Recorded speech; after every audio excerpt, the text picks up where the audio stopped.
I tell you what, I feel like there's a never-ending baby boom at the Wildlife World Zoo. They have so many different animals. Des, you're out in one area where you get up really, really close to these kangaroos, and they're carrying around these joeys. Yes, we are so close to them. We're right inside where they're sleeping and eating and playing here. And Christy Morecambe's here with us to tell us all about the baby joeys. They're so cute. They're so adorable. And right now inside our kangaroo walkabout, we have 3 baby joeys that are in their mother's pouch.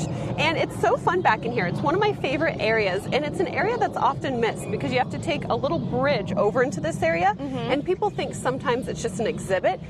Guests can actually come into this walkabout and be just about as close as we are right now. Yes, it's a little tricky. There is a gate, but we can walk through that gate and come and take a walk around the kangaroo exhibit. And look, we're looking at one of the babies right now sticking an ear out of the mama's pouch. So sweet. So it looks like the joey's taking a little siesta right now and thinking about maybe coming out, but it's really cool to see a joey like this. Oftentimes you don't see the joey because they're the size of a bumblebee when they're born. Wow, or they're tiny. Yeah, they're bigger and they're hopping out of the pouch or hanging out. This is kind of cool. You can really see what that pouch looks like up close and see how compact that little joey is inside the pouch. And tell us more about the babies. You were saying the gestation period is actually only 30 days, and then tell us how the baby grows and develops from there. It's really interesting. So the joey's born after a 30-day gestation period. So you can imagine after 30 days, that baby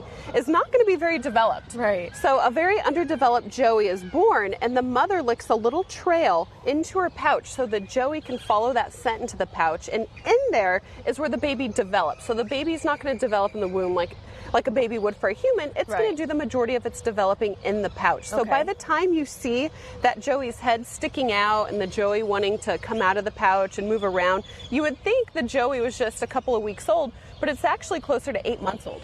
Wow, so that's how old these joeys are? Yeah, these guys are right about 8 months, give or take a little bit. We have 3 of them in here right now, all a little different in ages, but they're just starting to come out of the pouch and starting to emerge, which is the cutest point of the whole development process. So about that 8-month mark, is that when we see them leaving the pouch and becoming independent?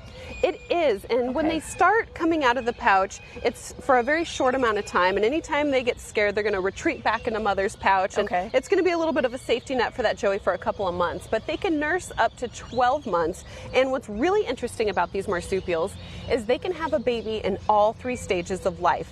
They can be pregnant, they can have a little joey inside the pouch and a joey outside the pouch nursing, and they experience something called delayed implantation, where that embryo waits to attach until the pouch is available, since their gestation period's only 30 days and you don't want double occupancy in there. So no 2 joeys in 1 pouch. Right? It's too many, Mom says. So interesting. Thank you, Christy.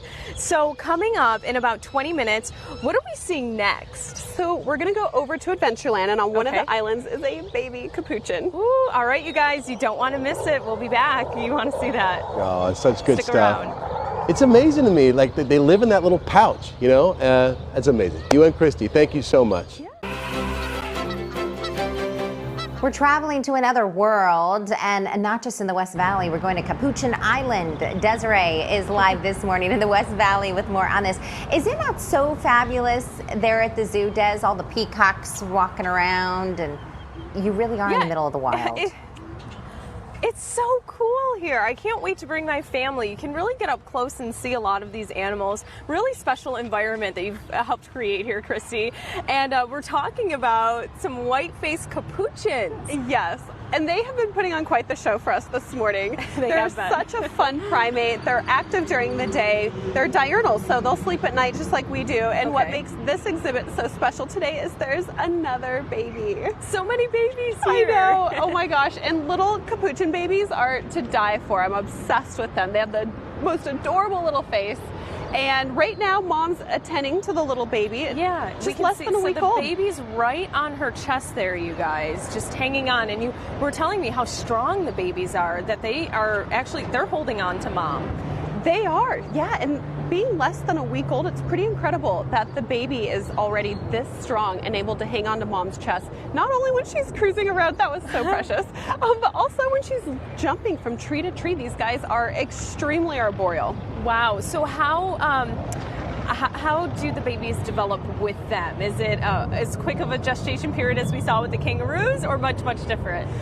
It's definitely a lot longer. It's about 5 months, and these guys, after they're born, they're going to stick around with mom for a couple of months. You know, it's going to start out like this, where they spend the majority of their time on mom's chest, and then as they gain a little bit more of that independence, they're going to spend more time away from mom, but they'll stay within arm's reach for quite some time. And then usually, 10 months, a year, they're pretty independent, but they'll switch over to solids and over the next couple months. They're very curious. Okay.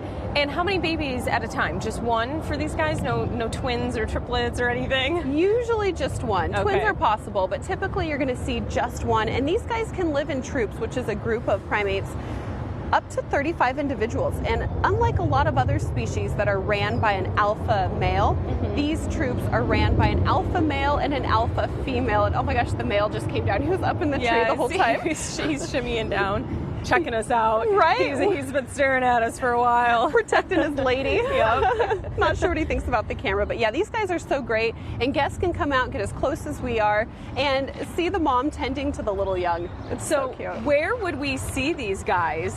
Out in the wild, that is. They're found in Central America. They can be found, down in South, but typically they're going to be found in Central America.